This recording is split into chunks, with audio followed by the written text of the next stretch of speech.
Hi, everyone. Welcome to another episode of Sensei's Creative Corner. I am Sensei Kills, and before we get started, please don't forget to like, subscribe, and share us out. Thank you for your continued support. But today, my guest, he's a Twitter friend and a fellow gamer, HamSolo05. I hope I'm saying this right, HamSolo05. And I'm pretty sure that's in reference to Star Wars. Partially, and it was partially just kind of like given to me just in a weird situation. You're right about the whole Star Wars thing because like my cousin caught me playing Battlefront on the original Xbox, right? Okay. And I was just beasting on that game for hours and hours and hours. Like he went to work and then came back to me still playing Battlefront, and he walked downstairs, and this was my rental my rental that I was living in at that time, and he was like, "Damn, you're going ham solo," and I was like, "Okay." There it is. I was like, "I'm taking that name."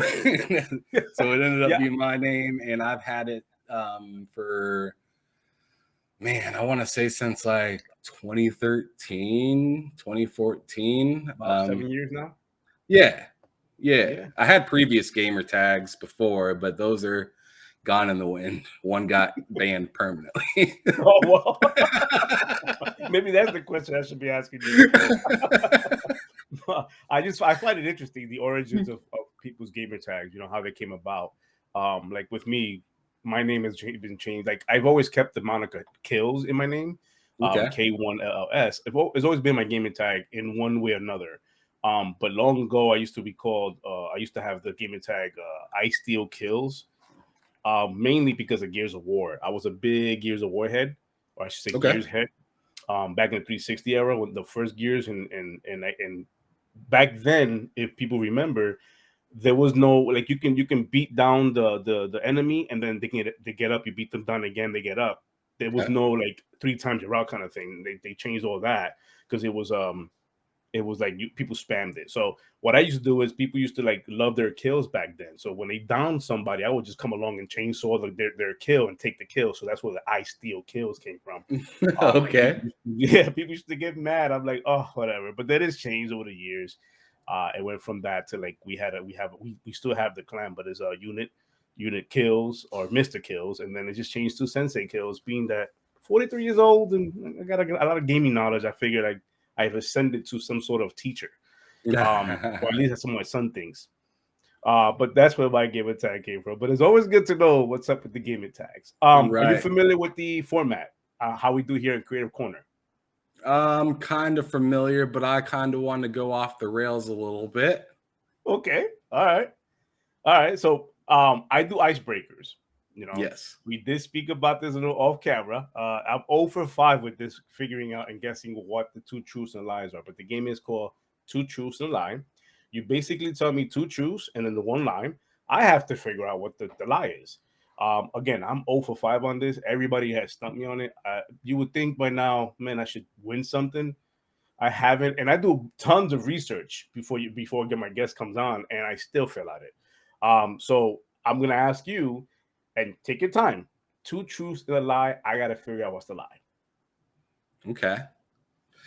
First one is I'm from Nebraska. I was an indoor skydiving instructor. God. And I also lived in New York. God, you guys do not make this easy ever. Okay, so you're from Nebraska. You were an indoor skydiving instructor, and you've visited or you've lived in New York? Lived.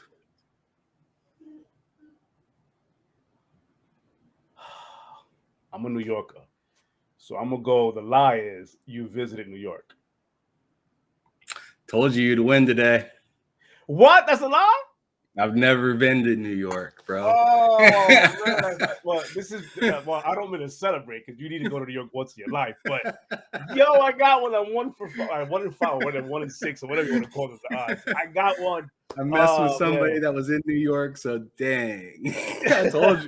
The New York one is like, woo, because I'm from New York, and it's like I could get that quick. Like, no, but you should. Let's just write my first L off the list right there. Next. Yeah. I gotta note that. Are you planning on visiting New York anytime soon? New York? Oh, I'd love to visit New York. I just at the moment I'm trying to purchase a house. I'm doing this gaming thing. That is something like vacation wise I'd like to do, but something I'm not like in a rush to do at all. It's how I recommend anybody who has not lived in New York, or even those who've like myself who lived in New York, is how I recommend New York. Anyways, it's like you should at least visit it one time, maybe a week, vacation kind of thing, maybe even 2 weekends, just to get, or 2 long weekends, I should say, just to get just to get the feel for the culture and everything in New York. It's a beautiful place. Don't get me wrong. I miss the seasons. I'm in Florida. I live in Florida. I miss the seasons and all that stuff, and the falls, the leaves, and all that kind of good stuff. But it's just it's one, it's expensive to live out there. Two, it grows on you pretty fast. Like it really grows on you pretty fast. So it's like I can only get so many forget about it in one day. And then I'm over it. So it's like, okay, I'm over it. But So many forget about their pizza's good, because we spoke with Tindo. We spoke about that. Their pizza's good, and hot dogs, and I love their coffee. It's just the bagels there is one of the better bagels I've had. We finally started to get that down here in Florida. The New York bagels, they're coming out here, and what makes it special is that they're not just called a name New York bagels. They're literally shipping themselves the barrels of water from New York, which is what it's the secret ingredient to the pizza and the bagels. It's in the dough. It's that water from New York. But man, I can't believe you let me win. Nah, you let me win. You had to let me win on that. You let me win. I feel like if you know me at all, that was easy. But well, that's the purpose of these things, for me to get to know you a little bit more. But if you didn't know me, then kudos to you. You are also a content creator, so you do have a channel, YouTube channel. Yes. You're up and coming. You started it. I admire that, because I'm the same way. And I'm embarrassed to say I just subscribed to it today, which I thought I was. I've been watching your content, hitting like on it, and going, I'm the guy that keeps telling people, hey, subscribe and like, and I don't do that to other people's channel. I'm like, wait, oh Jesus, what a hypocrite. So I went on there today. I hit the subscribe button. I'm like, now I am a subscriber to your channel. Well, see, you were subscribed to my HamSolo YouTube. Yes, you were, because that's where I used to put my content at. And then me and Loke7 from Twitter got together and made a YouTube channel, and I moved a lot of my content from HamSolo05, which is my personal profile, to the we said. So it's not your fault. It is maybe my fault for not informing you, hey, I moved my stuff over. So that makes sense. But you do have a new new subscriber today. Yeah, now I got you following both profiles. It's all good. On the TSWS Gaming channel, you got me. I today I went click. I'm number 56. I was like, I got to do this. But yes, sir. Thank you. I am big on supporting a smaller smaller community content creators, because we're there's a lot of passion behind what we want to do, and we don't do this for the sake of money, monetizing, none of that stuff. At least I don't. I do it for the passion, and I want to give that back to community. And I love. I've been doing gaming for so long that I love doing it. I checked out some of your stuff, like behind the sticks, and you got some pretty interesting guests on there. Yes. Your last one, she was pretty awesome. Like I didn't. I'm gonna be honest, I didn't know who she was until I saw that content. I'm like, yo, she's very interesting. She's a mom. She's a gamer. She's not just a gamer. She does like numerous things. I'm like, oh, okay, I'm gonna be late for my show. I need to keep watching. So I had to press pause to continue watching. But you do something similar behind the sticks, where you get to sit down with people and you have that conversation, which I love that kind of content, because it gets us closer to the people. Now, let me ask you. Very intimate, yeah. Yes. Let me ask you, what got you to say, I want to start content creating, or I want to do more, or I want to create this universe of embracing the people that some of us may not know? So, I mean, I like to watch a lot of good creators and, smaller creators. And I kind of felt like there was a niche area into meeting people a little bit closer than what you're kind of getting from like maybe a Colt Eastwood, where it's kind of like a lot of big names already. You already know these people, and like awesome creator, by the way. And fantastic creator in his production. I mean, just like everybody says, it's A1, super good. I hope to get my microphone at the level that he has his microphone, but that's going to cost some money. so that microphone job is oof. Oh yeah, man. oof is right. but I know a lot of the people that he has on, and what I want to do is mix the known with the unknown. And just so everyone's kind of in this community together, instead of feeling like, oh, well, this is only big names. So like, I don't know. I feel like when you're only getting big names, it's kind of just like one-sided. It's very kind of a corporate feel sometimes. Not to say that any of these guys are in the corporation or the corporation or anything like that, but you kind of get that like nose up kind of feeling from seeing all these people, and you watch their content, and you're just like, man, I want to, end up like that, or how do I even get there? And I figure, why not talk to some people that are up and coming at the same time as talking to people that are already there. So it's like, I'm able to give my input of how I do my thing. They can give me their input of how they do their thing. And maybe if it's a newer creator, they have different things that they do that would benefit somebody that's already big, or maybe the other way around.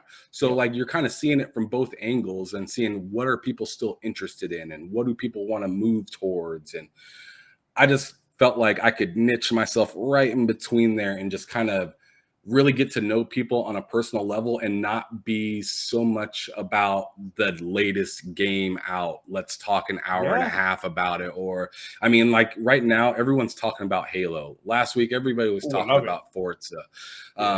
Before that, like Kana and all this stuff. And it's just like, sometimes it gets old clicking on a person's video and knowing what they're going to be talking about. I like that I'm able to provide some sort of mystery with mine, where I can ask you questions and the person that's watching has no idea what they're going to say. They have no idea that this is their favorite game. They have no idea how they got into gaming in the first place. So, like you said earlier, it's very similar to what you do, but it's ham solos. Exactly. It's like I'm sitting here nodding my head, going, "Am I looking in the mirror?" It's interesting because it is your approach to how we do these sit downs, and it's everybody's unique to what they do with their content and how they sit down. Yes, it's a sit down. We're having a conversation, but it's your personality and your character that comes through on these kind of videos. Just like you said earlier, with like, yes, the bigger content creators, even though they still consider some small content creators, like your Colt Eastwoods and your Randall, like they always consider some small, but they got a big following. And I've been doing this since March of this year, not too long. And I've quickly realized that yes, you want to have big names on your channel, because at the end of the day, you want to drive views and that kind of stuff.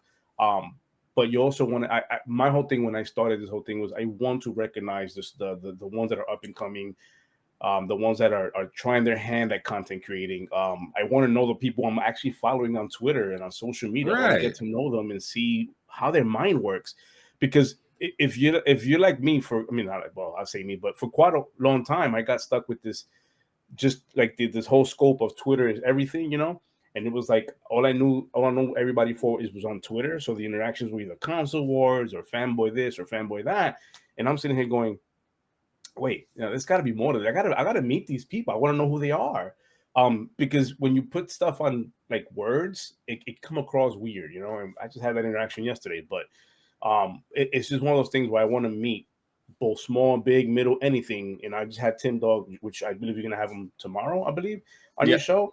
I had Tim Dog, as one of my guests a couple of weeks ago, and that was an eye opener, because it's one of those things where, and you probably know this already. If not, you'll quickly find out it's hard to get anybody down in a session because they're busy. They're really, really busy at what they do.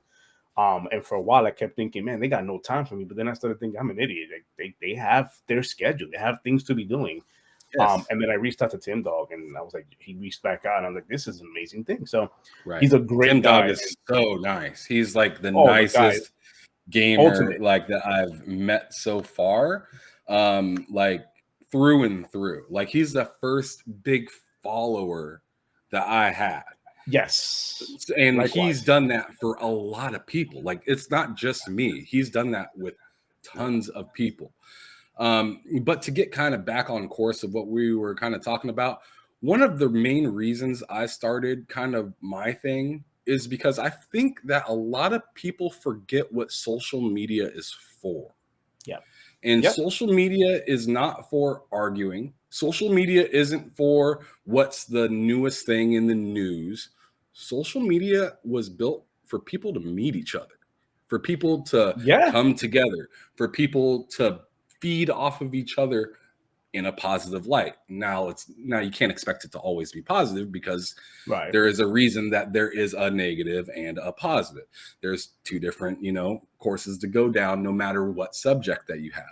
But the whole purpose was to try to bring people closer together, to have a better understanding, or to at least kind of walk in somebody else's shoes a little bit. Oh, yeah. So when I look at Twitter for a while, for this last year, until I started making my own content, on camera at least, like Twitter Wars about consoles, it was nonstop. I found myself in it a few different times. I mean, everybody kind of gets in there, as much as they don't want to. Yeah, some people don't want to admit, like, I'm no console wars, but yeah, you're there praising Xbox or PlayStation when something drops. So yes, I have are an Xbox-centric podcast, so yeah. It is what it is. Just own up to it. It's all good. No one's mad. Moving on. But anyways, what I wanted to do is like just like, that's why my show is called Behind Those Sticks, because everybody has this facade on Twitter where they are a badass PlayStation player or a badass Xbox player, or, screw you all, I'm on Nintendo side, or I'm on the PC, I'm Master Race, or dare I say Stadia. Yeah, or dare you say Stadia? Oh yeah, Xbox Game Pass, the xCloud isn't good enough yet. You should get on Stadia. All that jazz. I've heard it all, just like most people have. My whole point is to peel that cover off and be like, yo, who are you really? Because you can't be this much of an asshole, or you can't be this nice, or you can't be like I want to see who you really are. And if you really are, that rough around the edges, just let it be known. Be proud of who you are. But like, things that irritate me is like when people have this crazy facade and then they're nothing like who they pretend to be. And I feel that's kind of weird. And I'm not trying to, like, when I make my show, I'm not trying to make anybody look bad. In fact, I'm trying to make you look good. So I just want to let people know that, hey, this person, they might have a really high gamer score, or maybe they don't have a really high gamer score, or maybe they're just getting into the consoles, whatever you are. Let them know who you are if you want to. And my space is open to you. That's how I look at it. It's open to you. You answer the question. I have so many people come on and say, how long is this show going to be? And I said, each time I say, it depends on how you answer the question. Yeah. I mean, I can't sit here with a stopwatch and expect quality. I'm not gonna time you now. Quality stops now. All right, you're done. So yeah. That'd be crazy. So I mean, like I said, my whole thing is just to let people do their thing. That's awesome. And I agree. I mean, the whole thing, it's a persona, right? The Twitter world is a persona, and I can see past those type of things, and I can be a human at the end of the day. I believe Optimus Code is going through some stuff right now, and we all know him in the community. He's a big dude in the community. He does a lot of things for the community, and I'm not talking about the stuff console warriors are all about, but other stuff. Yeah, he does that. Whatever. He does things. The man is, he's still human at the end of the day. Yeah. And he's going through some stuff right now, and reaching out to him, no matter what the bias is, man, he's a human being, and I wish him well. Really do wish him well. I've had family members in my life that gone through what he's gone through, and it's like it's not an easy path. And he's a warrior. He's strong. I wasn't able to join his spaces today. He did his spaces, and it was awesome. From what I'm hearing, I wasn't able to join it because I didn't realize he was going to do something like that. I'm not a big fan of spaces, but I would have joined that. Just to hear his words and see how he's what's he up to and what he's doing to progress through that. That's interesting to me. But at the end of the day, we're human, man, and that's the element we bring, and you're bringing to your channel, to your one-on-ones, and peel back, like you say, peel back the or push back the curtain to see who that person is. You had, I think one of your guys, Willie Gamer. Yeah, Wooly was dope. He's really dope, but for whatever reason, he's got me blocked. I never interacted with the guy, but he has me blocked. I guess blocked by what do you call it, by committee, I guess. And I'm hoping, you know, through all the other people that I know, like the Jenna and yourself, that maybe the word gets out, like, hey, you know, Sensei really wants to talk to you, because I really want to talk to that guy. He's a cool guy. And I really want to talk to him. I really want to sit down with him and talk to him. But you know, it is what it is. I get it, you know. Fair enough. I'll holler at him. I'll holler at him. He probably doesn't. He probably.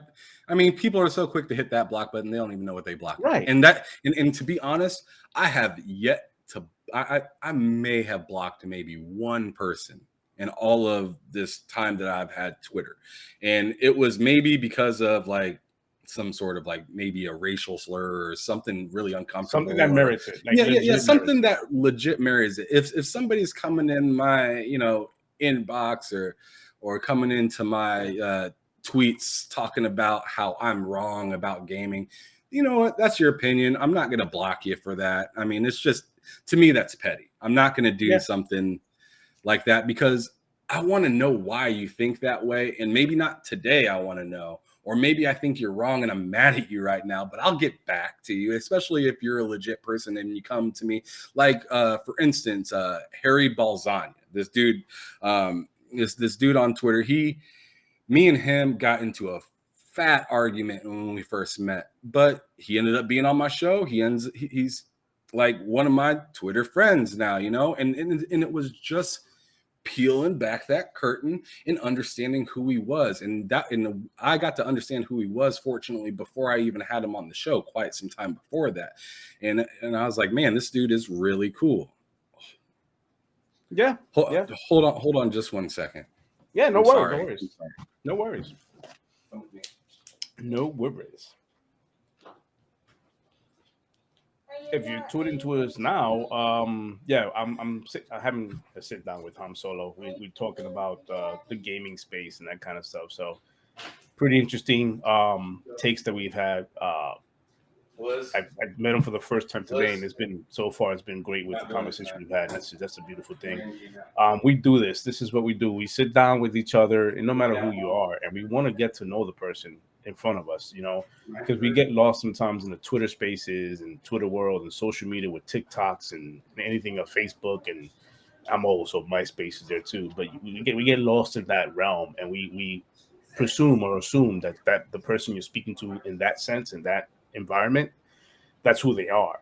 And it's unfortunate, you know. There's so much that a person can offer past the social media, and the conversations that we can have when we do things like this. You know, we live in a world now where technology should be working with us or for us, advancing communications in a positive light.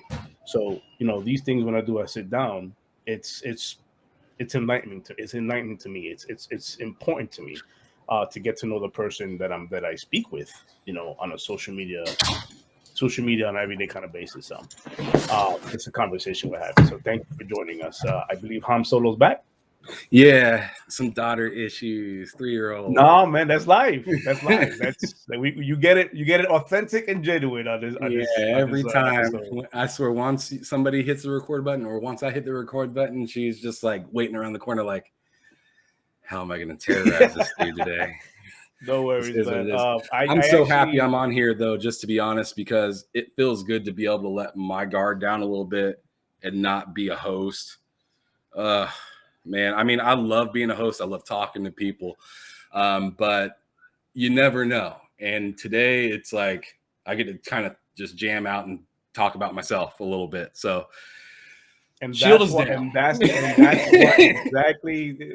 I create the space for that reason, so that you can come on here and we have a conversation. None of this is scripted. None of this is, sure, I have bullet points and what I want to talk about, but a lot of times I end up we have a natural conversation. It goes off to a different place where it becomes one of those things like, wow, that conversation needed to happen. See, that's the difference between your show and my show. Is my show, I pride myself in asking legitimately pretty much the exact same question to every single person. That's not bad. And the reason behind that is because I know I'm going to get a different answer every single time. True. And it's True. fantastic how crazy some of these answers come out to be. So like being able to kind of, I don't know, be analytical kind of with my answers when it comes out. Like it's just kind of like I'll always expect one thing and get something totally different, and I absolutely love that. And it's and I'm hitting them with the exact same question. And the crazy thing is I send them the questions. They look at it. You do? And then they still look at me. See, I'm a bad host. Then I'm a bad host because I don't send anybody my questions. I'm a bad host, I guess. What I'm saying is it doesn't matter because I send them the questions. They'll look right over all the questions and I'll be like, man, those are some good questions. And then I'll ask them it on the show and it's like a deer in headlights sometimes. And it's so good. Oh man, it feels so good. I wanted to ask you, and this is again, this is not even scripted. It just came up in my head because we're having this conversation a lot on social media. I wanted to ask you, what do you think about this whole Game of the Year thing? Is it important to you? Does it like change the game you play and because it's not Game of the Year or nominated? Like, what do you think about that? It's not that important to me, but it is important to gaming. Game of the Year has never affected me 1 year. Not 1 year have I seen the Game of the Year and been like, oh, wow, like this is a life. I miss the discounts though, because when they get that tag on top, they get the game gets discounted and it gives you the whole complete edition for like $20 less. I do miss that part. That part I like, yeah. Yeah, like Game of the Year editions. Yep. Yeah. Got it. But yeah, I mean, it doesn't get me all like super duper excited. Now, is it nice to see like a game that you like win? Absolutely. Just like it's nice to see, you know, your team win a football game, or just like it's nice to see your basketball squad win the championship. Like it's great to see and all, but I still gotta go to work tomorrow. I mean, it didn't change my life. I probably would never see my sports team ever win anything in my lifetime. Like I'm a Knicks fan in basketball. Oh, Lord. That's never gonna happen. I apologize. This team every year gets my hopes up high, and then they just bomb out. They just bottom out. I don't know what happens there. Well, at least they're not as bad as, you know, a few years back. I don't know how they're doing this year, but I know last year, didn't they make it to the playoffs? They made it to the playoffs last year. Like they stumbled down there. It almost felt like there was no other team to ask. Like, hey, Knicks, you want to go in? Like, just finish out the top 8. Just go in there and do that. Like, it was one of those kind of things. I mean, they finished I think they finished 6th or 5th place. I'm not sure. But it's like, it's as a Knicks fan, it's frustrating because I've been a Knicks fan since as far back as I can remember. And it's like we had good teams back in the 90s, and we made it to the championship back in the 90s. I'm 40. Pat Ewing. 20, yeah. 2021, I need something. And every year, like the last 2 years, they put together last couple years, they put together a good team, but it's almost like they're always missing something. They pick up good people, good additions to the team to help them get over that hump. And it's like they started off the season, I think was 5-0 or 4-1 or something like that, and then now they can't even win a game. They struggle with Houston, which is a 1-15 team. They struggled to win against them the other night. It's like, ooh. Dude, they're like a tier 2 Nuggets to me. That's the way I look at the Knicks. They're like the tier 2 Nuggets. Like Nuggets are just rough on the West because they always do decent, but no cigar. And then the Knicks are just like always, they're always, could always be better, but isn't ever like the worst, and it's frustrating. Yeah, I guess, and I like listening to, I like hearing other people's takes on the Knicks or anything else, and it's like, I get it. Like I have a good friend of mine, Nick. I follow. He's on Twitter. The Nick. He's a LA Clippers fan, and he is good about letting me know, hey man, your team is good. They playing the Lakers. Like he texts me, he goes, your team's playing the Lakers, man. You guys gonna rock them out. I'm going, you sure? You're watching the same Knicks I am, because they just struggled against the Clippers, or not the Clippers, the Rockets. Like literally struggled against them. He goes, you guys got this. You guys got a good team. Clearly, you're not watching my team. Have you been watching the Lakers though? Man. They're hot and cold, but The he's a Lakers Clippers are fan. pretty But hot and cold this year too, though. yeah, I agree. You think all the superstars that they have that they would be more prepared, but they are very. I don't know. It feels like they're playing backyard ball is what it Backyard kind ball, of. yeah. Yeah, kind of So the like they're ball, like no plan, just kind of get to the hoop or that's shoot what the I see. J. That's how I feel about the NBA or sports in general. Like they're like lately they've been going in there just to play. Like I don't feel like they stretch anymore. They work out, they practice plays. I feel like they don't do that no more. It's all about your look on social media, and then I'm gonna play on Sundays Well, or I'm everybody gonna has play when personal trainers now, man. They don't they do, but they don't everything's do all so. this team stretching and stuff like that they used to do. Like I everything think is everything. very personalized. Everybody's got a brand now. It's not like Yes. it's not so much about like when it comes down to it, all these guys are totally teammates. They love each other. They work they work hard for each other and whatnot. But at the end of the day, they got a brand to uphold. And it's not like the 90s where you can count on your hand everyone that has a shoe and Yeah. a brand. Now everybody has shoes and like everybody has Everybody, a brand. you're right. Everybody, you walk into a store, you're like, who's this guy? Like he's got shoes too. Like everybody's got a pair of shoes nowadays.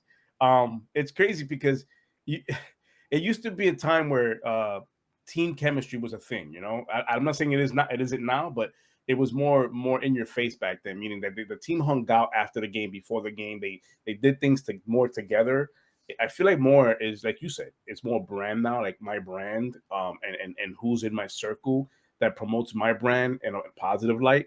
I feel like it's more of that, and then the game, not just basketball, but baseball, it has turned, and I think even football has turned very analytical. So they're hiring these a lot of these guys that are coming out of college that like they majored and minored in that kind of stuff, and their job is with that team, with that franchise, is just to analyze numbers and figure out if I put this guy in, what's his stat then, and if he bats righty to a lefty, like it's always about that. If he shoots with the right hand, bat on the left, or like that kind of thing. And I feel the game has geared more to that, and it feels like video game has transcended into the actual real life sports, because when you play games like Halo and you got challenges for dailies and weeklies, you find yourself not playing your style of game because you want to get that challenge out the way.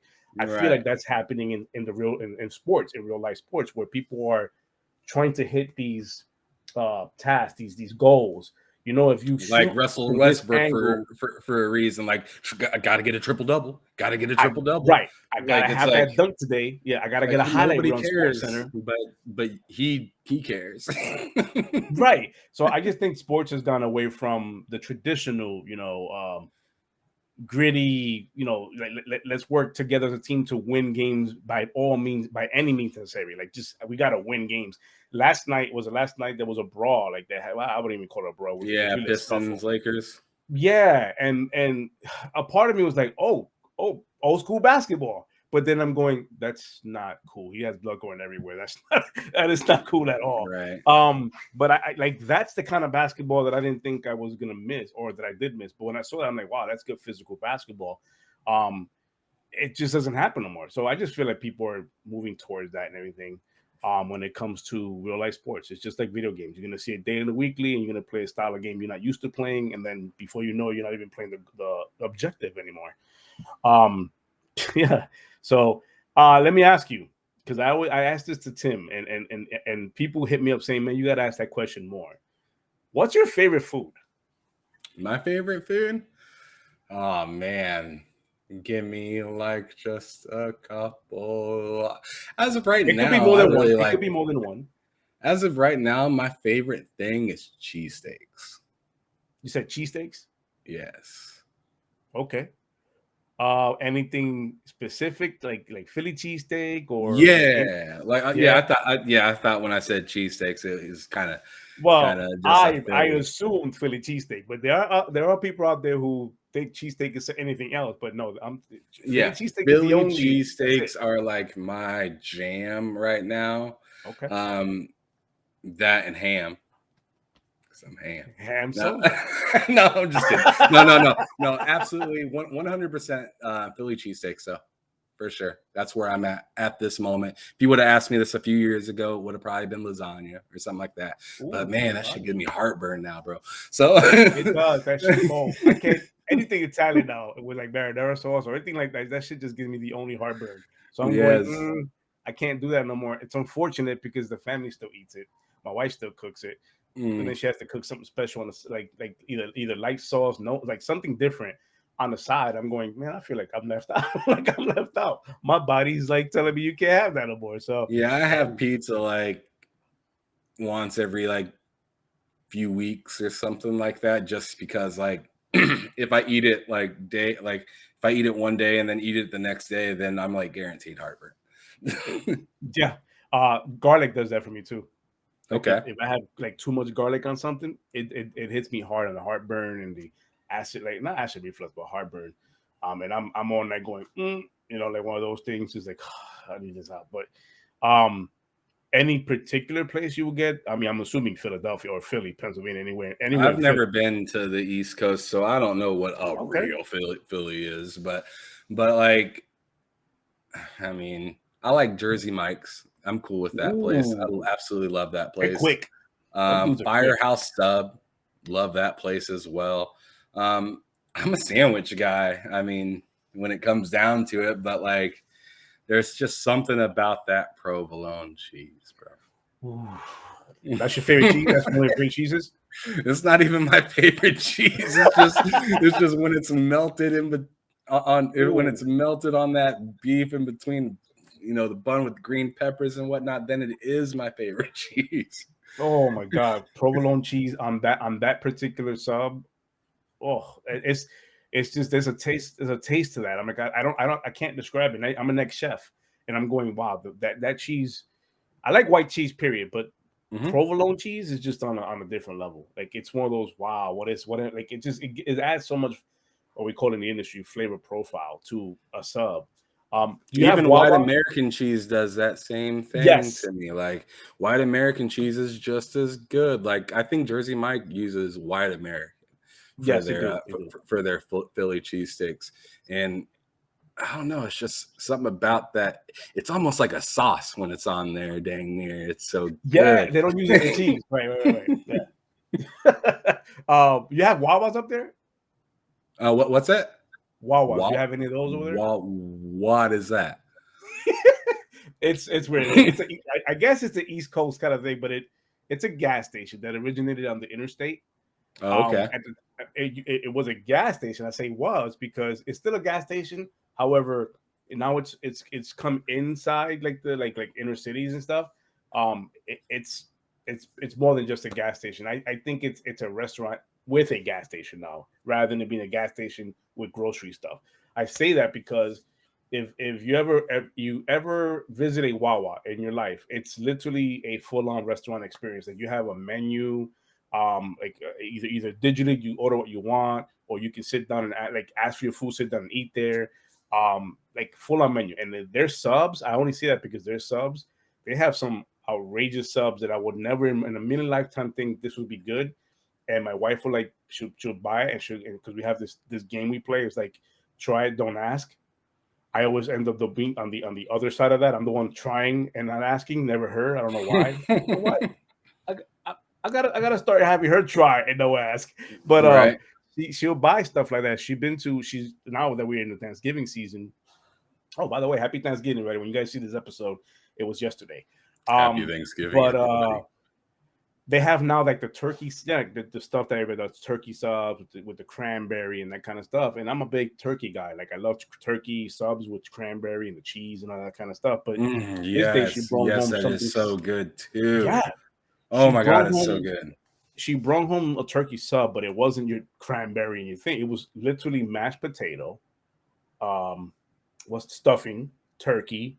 There was no cranberry. I don't know why she didn't put cranberry in there.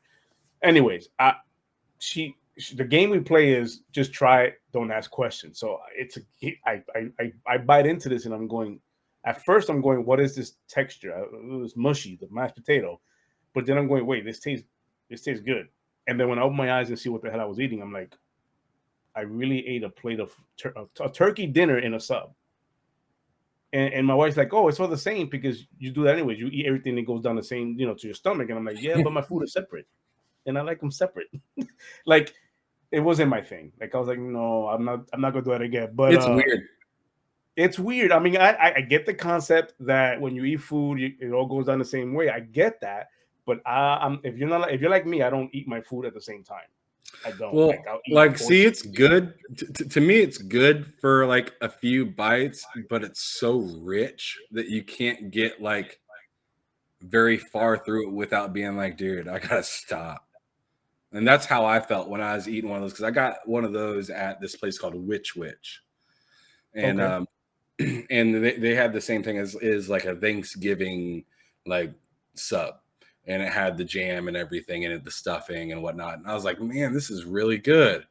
And like I ate like a third of it and then like put it down because I was on like a little getaway, like a few hours outside of town or whatnot. Right. I tried to go back to it like 20 minutes later and I bit into it and I was just like, this is fucking disgusting. once it wasn't warm anymore, it was just gross. Ooh, I can imagine. Oh my god. Yeah, the stuffing starts to get a little hard, and yeah, it's just it doesn't. And then the bread gets wet, and too. I'm already like thinking like, oh god, that's everybody knows wet bread, unless you're dipping it in au jus, is no bueno. It's just au jus. Oh, au jus. Like, I mean, that's but you're dipping it right there and then taking a bite. It's a lot different than dipping it and then just leaving it in the sauce. Soggy cold bread. That's disgusting. Like, soggy cold wet bread. There's gonna be some people turning off this episode thinking about the wet bread. They're gonna be like, bro, I don't want to hear about this. Whoever's viewing this, we apologize, but we're having a food conversation. Look, and this next, I promise this isn't a weird question, but have you ever had Five Guys? Yes. Yeah, I have one right up the street. They're really good, really greasy, but really good. Very greasy. I remember when I first went into a Five Guys, they have like peanuts or something like that. And like, I'm not sure if they do it anymore, but people used to just throw the peanuts all over the floor, and it was not over here. They stopped with the COVID thing. They stopped doing it. They even took the peanuts off the floor. They don't even have them like it used to be out in the bowl. You just grab them yourself. Right. They took those off the floor. Like, I don't know. I think you gotta ask for them now. And they give you like a bag that's already pre-done. But people just throw them on the floor, and I'm not a big fan of that kind of stuff. We just throw stuff. I get it. You're gonna clean it. I understand. Gross, man. I don't know if you just got done sucking on this thing and just spit it out. Oh god. I mean, just imagine how many kids come through there and do that. Mm-hmm. You know what I'm saying? Mm-hmm. So like, if there's kids doing it, there's definitely some grown ass adults. Well, I've seen kids, like babies, that don't even walk yet; they crawl. And I've seen them parents leaving babies crawling on the floor while the shells are there. I'm going, yo, that is wild. Like, no, I can't do that. That is wild. Yeah, so I mean, that's a to-go place only for me. Like I pick up my food and leave. But like from what I hear, I think they're like they got boiled nuts or something like that. I think that's what they are. I'm not sure. I've never had boiled nuts, but I don't know if that's what they do have that maybe option. It's not, because I think boiled nuts actually like are really soft when you buy them. So maybe they're not boiled nuts. I don't know. I've always had like I don't know if it's an option. I don't ask for like I just grab whatever they had. I guess it's like just the raw nuts. I don't think they're not a weird conversation, guys. Don't be weird like that. But I guess now they have behind the counter because the whole COVID thing. You can't really like it wouldn't make any sense for people to just grab peanuts with their hands and. To be honest, I'm good on like they can just take that off the menu. They can take it off completely. I'm okay. Take it off way off the menu. Well, I don't care. Especially with as many people that are sick, like can't eat nuts. Like that's you know what's weird though is that there's so many people out there with a peanut allergy, and to have that out there on the floor was like for me mind blowing to have that on the floor. You know, because coming from a background of food from the food industry, I'm going peanut allergy is a deadly thing. Yeah. It's deadly, period. Like it stops you down the track from breathing, airways closed down, you get swollen, you're done. I have multiple friends with just lay up all over the floor. I'm going, yo, this is how are they not getting dinged by the food and beverage industry, like the FDA or whoever, the inspector? Like it's crazy they have peanuts just laying out there. How they even get by the health inspector for leaving them on the floor like that, though, bro? That part. If you guys are just joining us in, we're having a weird conversation, but it's one that needs to be talked about. Stop leaving peanuts on the floor, people. That is disgusting. Yeah, pick up your damn nuts. Get your nuts off the floor. Pick up your damn nuts. Of course, naturally, because we both gamers, I will always ask the question, what are you playing right now? Guardian of the Galaxy, Halo Infinite multiplayer, Riders Republic.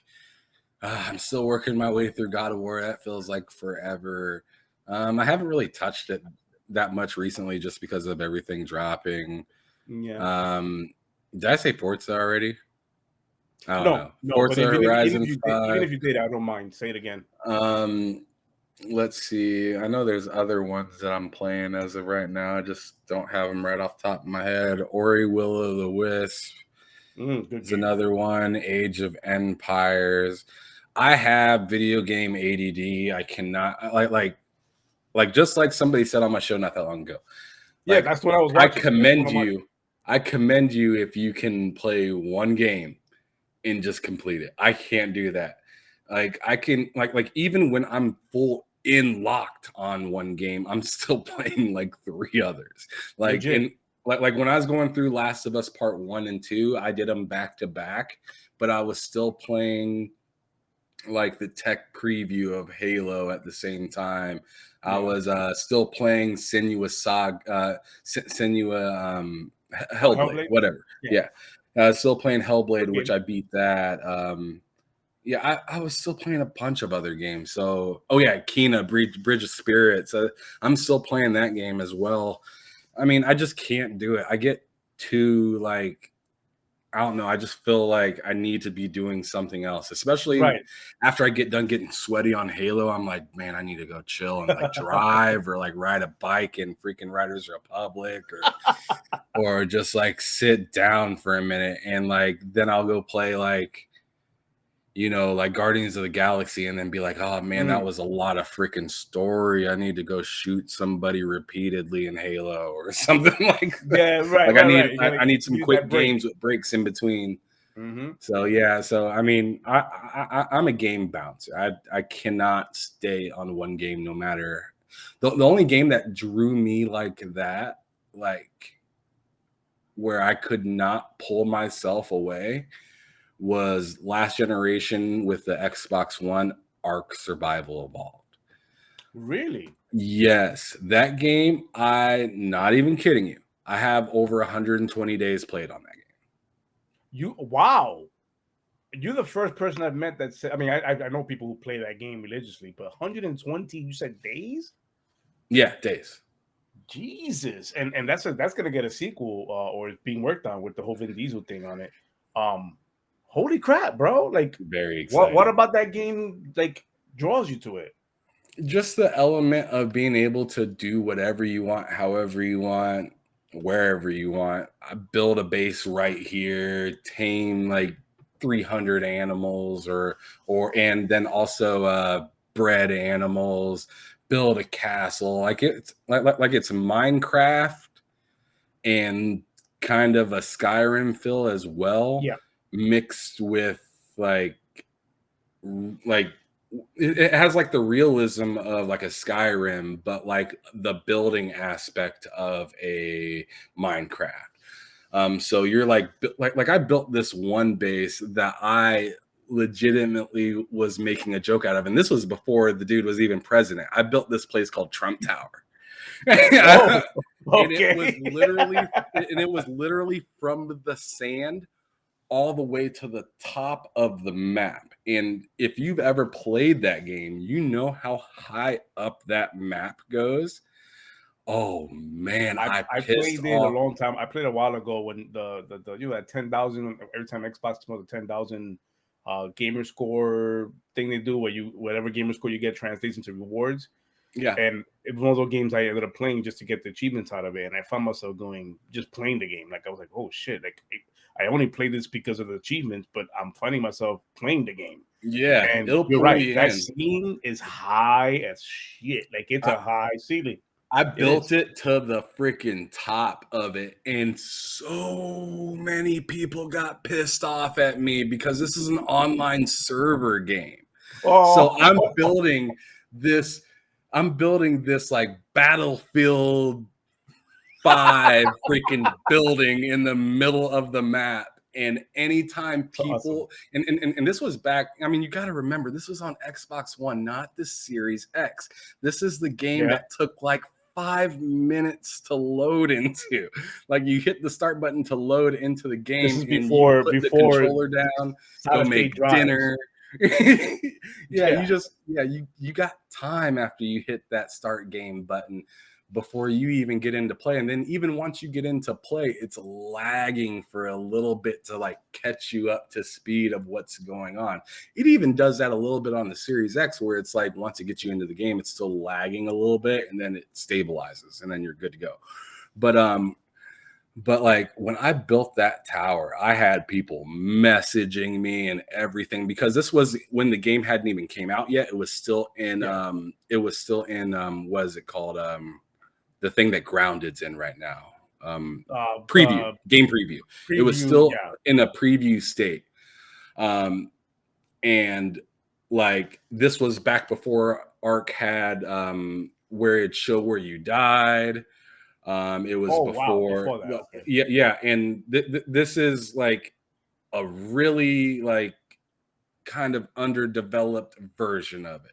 So when people would fly by my base, they would get kicked.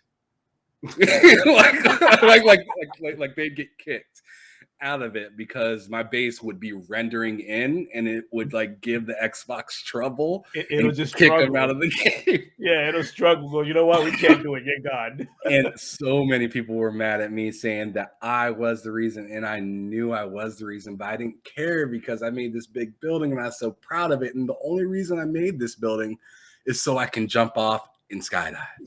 That's the only reason. And the parachute in that game was ass. Like there was no real good reason for me to have that. Like even if I had every single dinosaur I could. That's your content creating mind working, man. That's how I am. It's just one of those things. Was like I could play a game like Battlefield and ignore all the stupid bugs in it, the bad bugs in it, like Battlefield 2042, and I'm sitting there going, I'm wingsuiting. Hey, I just this is fun. Like. Everybody's like, bro, we have to capture A. I'm going, yeah, hold on, I'm wingsuiting. I'll get there. Tornado.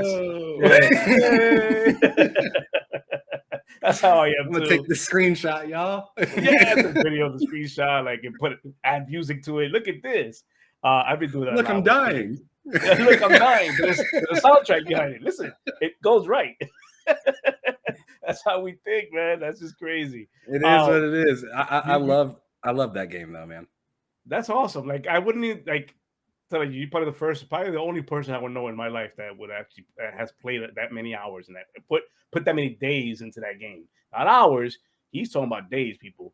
That's amazing. 120 days. I've been playing that game since like early or mid 2016, all the way up until just this. You were probably playing when the developers were creating it. You're probably right next to the developer. You're playing it right next to him, like, hey. Maybe, I don't know. Yeah. You looking forward to part 2 then, or 2? I'm sorry, what? You looking forward to Art 2? Oh yeah, man. I'm not sure if I'll put in the same amount of time because, see, the reason I put that much time into a game is I really kind of was playing with my lady because she actually got into Ark before I did. I purchased the game thinking, oh, I'll play with my friends. And then I'd wake up at 3-4 in the morning to her in the front room playing Ark. And I'm like, what the hell? Stop playing this game and come to bed. And then I'd wake up and she's out in the front room at 8 a.m. playing the same game. And I'm just like, what is it with this? So then I went out and bought a second Xbox One, which was the Xbox One S at that time. And it was it was on a holiday deal for $250 at Costco. Went on ahead and bought it. And yeah, I got yanked into that game. I'm sure if I look at her time in that game, it's gross. It's not as gross as mine. Yeah. It's not as gross as mine because once I got pulled in, it was like a freaking It was like I was in the tornado and I don't know when I'm gonna get out. Like you logged on, it was that you logged off. You were thinking about that. You went to bed thinking about that game. Yep, I'd turn it on and be like, it's nighttime. And turn it off and be like, it's nighttime. It's not nighttime. Look at the sun coming up. But it's a new day. I think the closest game time wise I got any game in my library, and I'm excluding Call of Duty titles because that's multiplayer, and I played that. I used to play it religiously, but more recently it's the Apex title. Apex what is that? The Apex Battle Royale. Oh, okay, yeah. Apex Legends. Yeah, I think the closer I come to you on days played is that one. I believe I posted it. It's like 49 days, something like that. And somebody had replied going, Jesus fucking Christ, 49 days on a Battle Royale game? It's my go-to Battle Royale game. I love that that style of Battle Royale, you know? You mentioned Guardians. I'm playing that now. I picked it up on that sale. That it's like $38.99 or something like that. Then I added like $10 rewards card on it, and it was like $28.99. I feel like an idiot because I was like, you know, I had the bad taste from the Avengers game. Good game. Yes, me too. Single player portion of it. The end game, not so much. But because I had that bad taste on how that superhero game got done, I was skeptical about this. Like I was like, Guardians game, I don't know. Square, I know it's Montreal, but I don't know. And I said, you know what, I can't lose with it. So I ended up picking it up, and I had not put it down. I picked it up yesterday. Have not put it down. It is a lot of story in that game. A lot, yeah. A lot of story. But what I appreciate, but it's hilarious. It's good. The banter is good. The story writing, the pacing is great. The level designs, the art style, everything's good on the game. But what I appreciated, being that I've gamed for so long that it kind of took me back to the way gaming used to be, where you earn stuff in game, not microtransaction, not DLCs, not storefronts, and not invasive kind of practices with loot crates. This is literally you play the game, you find it in the level you're in, and you get a cosmetic, a skin for your character. I appreciate that, you know. It seemed like they sat down early on with this production and said, no, this is going to be straight story, straight campaign, straight story, nothing weird. It's like a linear Activision Spider-Man. Yeah. Oh my God, that is perfect. That is perfect. That is the absolute best way to describe that game. I could not find it myself, but the last time I felt that about a game was exactly that. Miles Morales. Miles Morales was the last time I felt really good about a game, especially when it comes to superheroes. Miles Morales did it for me. I'm like, and you will never hear me badmouth that game. Oof, Miles Morales is just on a different level.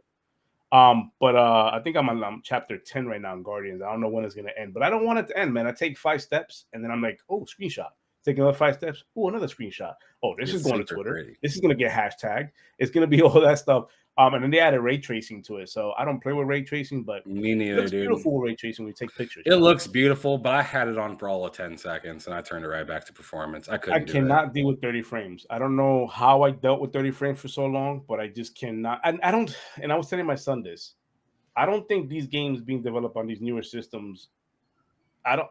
I played 30 frames for a very long time, and I don't ever feel like 30 frames is this bad. And I think it's now because of newer hardware, they're creating it on 60 and then downgrading it to 30 that we're seeing the difference now with the 30. I don't know. It's just weird because I used to play games Uncharted and Last of Us and God of War. I play games 30 frames per second. It was never this bad. Is it because now my eyes trained to 60? Yes, that's 100% what it is. I mean, like, for me, it's just like performance mode, quality mode. You are handing me a freaking, all right, let me put it this way. You're asking me, do I want a cheesesteak or spaghetti? I'm going to choose the cheesesteak because it's less painful on me. How about that, right? That makes sense to me all the way. Because this one got the acid. Those 30 frames are acid for my eyes at this point. Especially because I have these options. I mean, like I wouldn't mind playing a 30 frame game if that's all it had. If that's all the game had, that's fine. But like at this point in time, when I have like A, B, C game to play at 60 frames, and then you hand me Quantum Break. Yeah, Quantum Break is a good game. It's a lot of fun, but do I want to sit there and like see all that blur? Nah, Yeah, not if I can turn on Miles Morales and not see any blur. talk about that. Speak on that. My God, yeah. I mean, they did it right, didn't they? Insomniac is Oh man, geniuses when it comes to that. and they did it with ray tracing Ray performance tracing. as Yep. well, which isn't near as nice as the regular quality ray tracing mode that they have on there, but that's obvious, and I'm fine with that. I don't need It's everything to be okay. It super looks duper good. reflective. It looks good and it works. I'm That's all that playing a video matters. game because it's not real. I mean, like it can look as real as it possibly can, but once you're taking away performance and fun for it to be real, I'm out. I tap out quickly because a game is not meant to be. It's meant to have fun with, right? Video games are to be to sit down, experience somebody else's thought process and what they put on like their art, right? You're supposed to have fun with it. The moment we start talking about the frame rates drop one frame rate and it's not 4K, it's 1080p and ray tracing this, and it's like, wait, I don't. It's cool. Don't get me wrong; those are the bells and whistles, but I find myself more often than not, anyways, turning off that kind of stuff, like Battlefield or any first person shooter. I turn off like the controller shaking and the what do you call that? Chromatic, whatever they call that. It's like the lens flare they put on there. I take that Yeah. off. The motion blur. I Oh, take all motion that blur. off. Can they stop putting motion blur in games like anybody really wants it? I've never heard anybody really advocate for motion blur.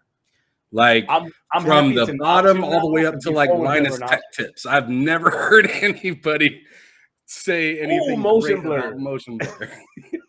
No, I'm glad that it's an option though now. It's come a long ways because before it was never an option. It was like you're stuck with motion blur and lens flare. And I'm a big multiplayer first person shooter kind of a guy. That's my gaming type. That's my genre. I don't need that. Like I don't need a lens when I'm aiming in on something. I don't need lens flare. I don't need that. It kind of it takes away from my performance on the online match. I don't need my Right. controller to shake. I don't want that. I don't want that kind of realism. I think I'm probably the only idiot in the world of console gaming that I play with the PS5 and the triggers. I just don't dig them. I'm like, it's cool. Don't get me wrong, but I can't. I play too much first person shooters for me to keep those things on. That's It's fair. cool in the Miles Morales game though. That was freaking like when with the Miles Morales game, I'm like, oh, okay, this is different. But for first person shooter, which is what I primarily play, I didn't. I found myself turning it off, and I'm like, um, but it's they can you listen to both of us if you developers out there, please don't add motion blur to these things. It makes no sense. Like it's just it's cool, but at least thank you for the option because I'm always Yeah, turning it yeah, off yeah. anyway. If you can keep the option in there, if you want to say, "Hey, it's your choice," that's cool. But don't just give Don't me force motion it. blur. Yeah, Yeah, don't don't force it. force me into And that motion blur because motion I hate that it. motion blur it gives me a headache because when you're moving back and forth and all you see is blur, it's like, oh no, I want to see the world. Why is it blur? That gives me a headache. It's good in movies, great in movies, but not in My the video eyes game. give me headaches very easily. Like Yeah. I'm for some like for as much gaming as I play, I can get like some weird light hit my eye and I got a headache and my day's over. Yep.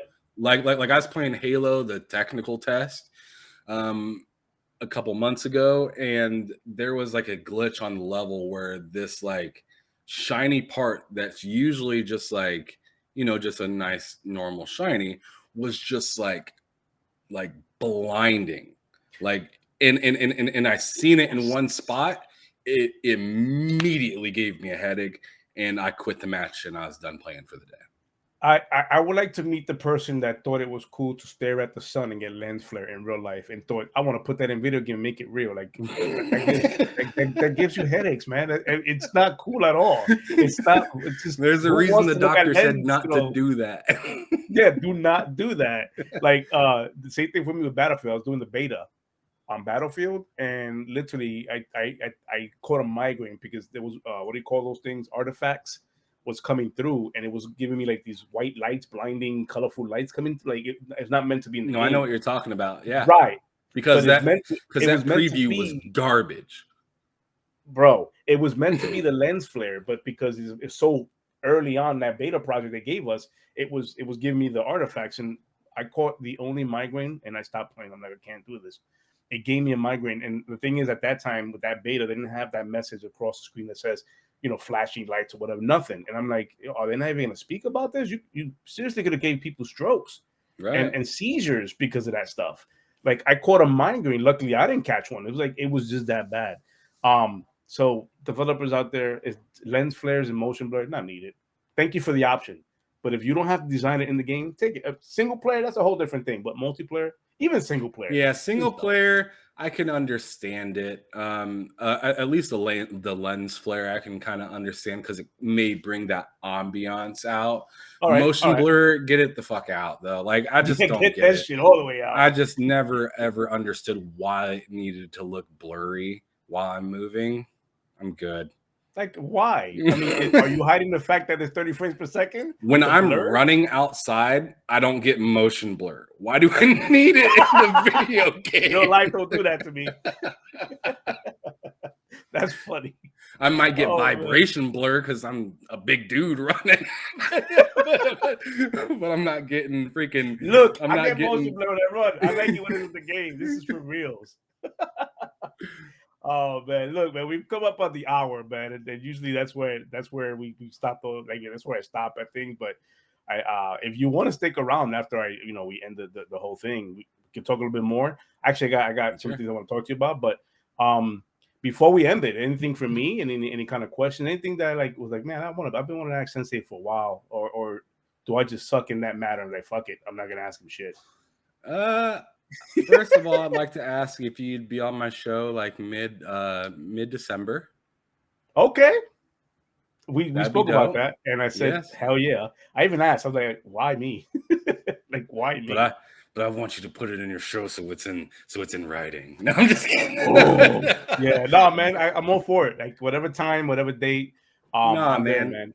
No, man, you're you're a really awesome guy. You provide confidence in people more than you understand. So we were talking before the show, a little bit about some Twitter craziness. And I just want you to know that, like, there's always going to be people out of pocket on Twitter where whether you're not really sure if you're talking to that person or you are hearing stuff that is being said about you, or undertones. That's the thing that I don't like, is when somebody's like throwing a sneak diss out there, knowing that you're gonna see it, knowing damn well that you're gonna see it, but not mentioning your name. Oh man, that's such chicken shit. Yeah, that's what I call I call that the shadow tweets, or the shadow drops, or whatever you call those. It's what happened with that one thing yesterday. It was weird, man. Yeah, so like wow, okay, cool. My bottom line to that was just me telling you to keep doing what you're doing. You're providing a fantastic service to people. You're doing an awesome job on your YouTube channel and everything. Just please keep doing what you're doing. You got fans out here.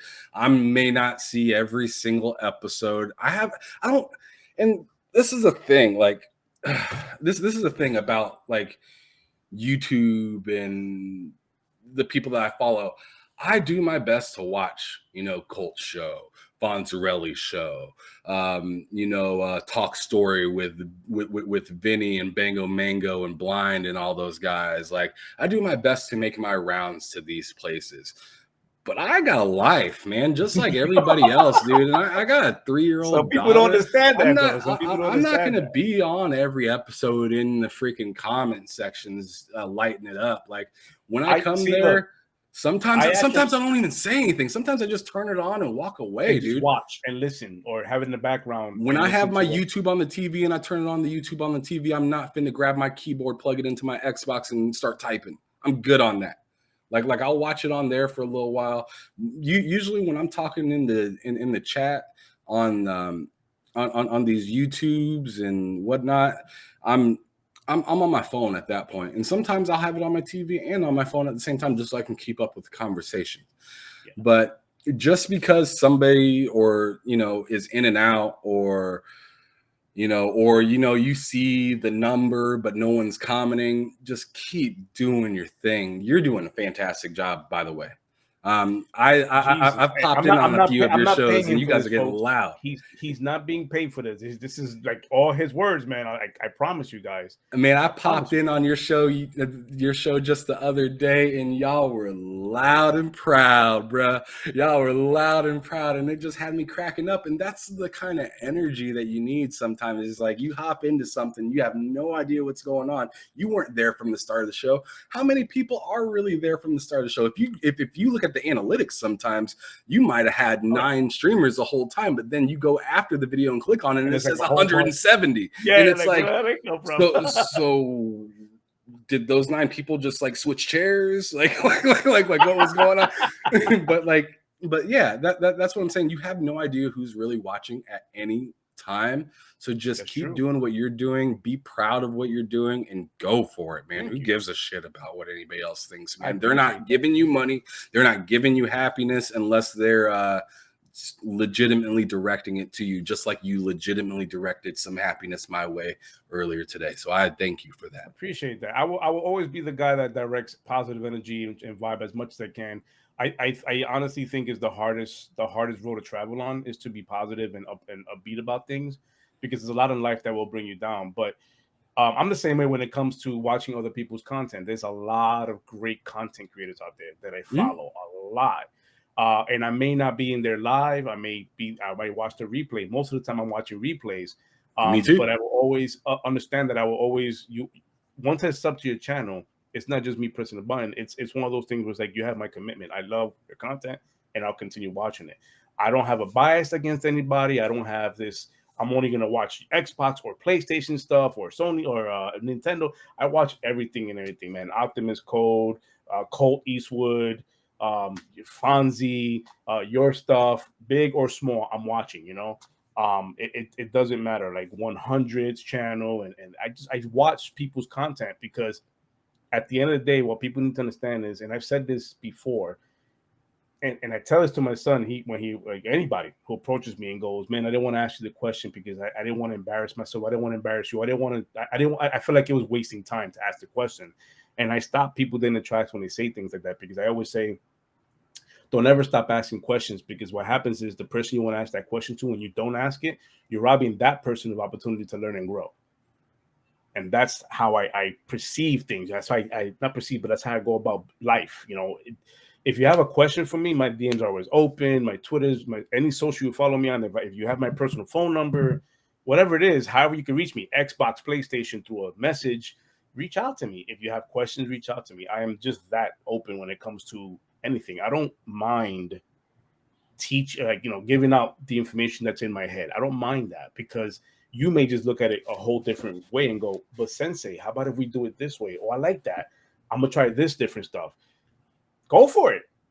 I've met many people doing this, and I'm sure you have as well. I've met many people doing this that first leap of faith into this space is a scary one. Being because as a 43-year-old man, I'm going, how do I do this? And I found myself reaching out to anybody who wanted to listen to me. I was annoying as hell.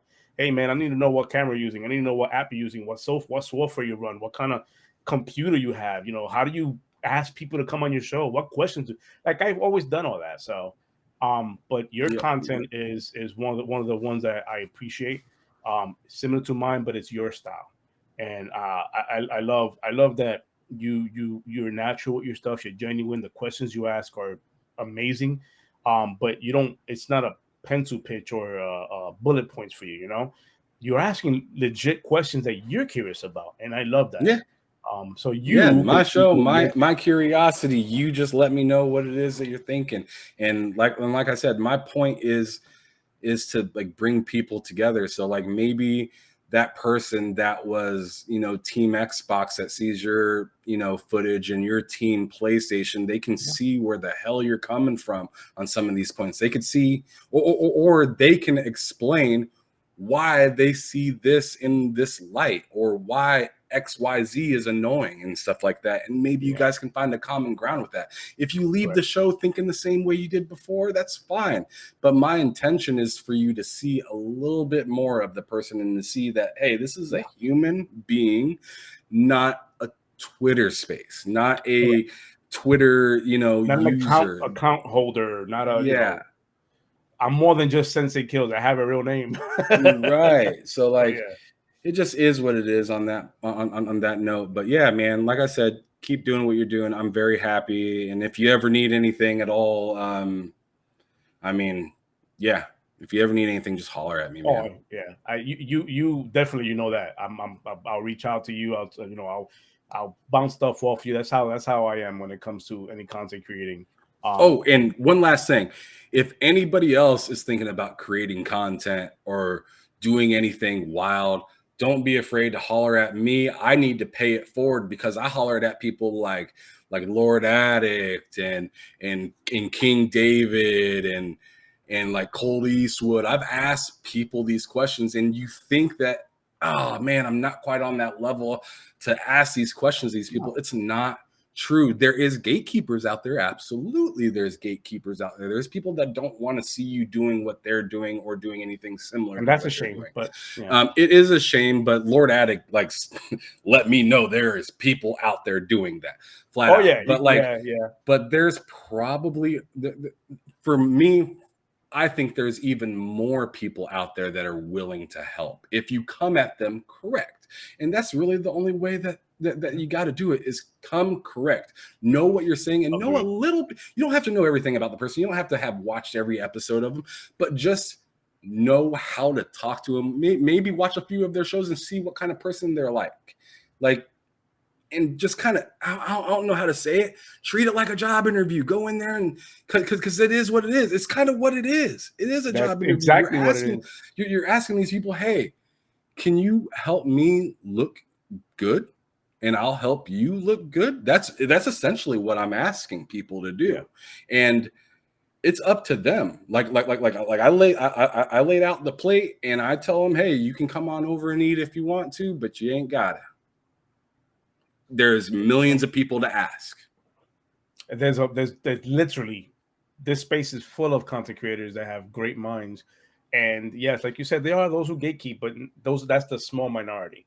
There's more out there that are willing to help and answer your questions. But if you are jumping in with doing that leap of faith to do this space, and you've been wanting to do this, don't be alarmed when at your first attempt to reach out to somebody, they don't answer back. They have busy schedules. Like we all have busy schedules. We have life outside of Twitter and outside of what we do here. This life.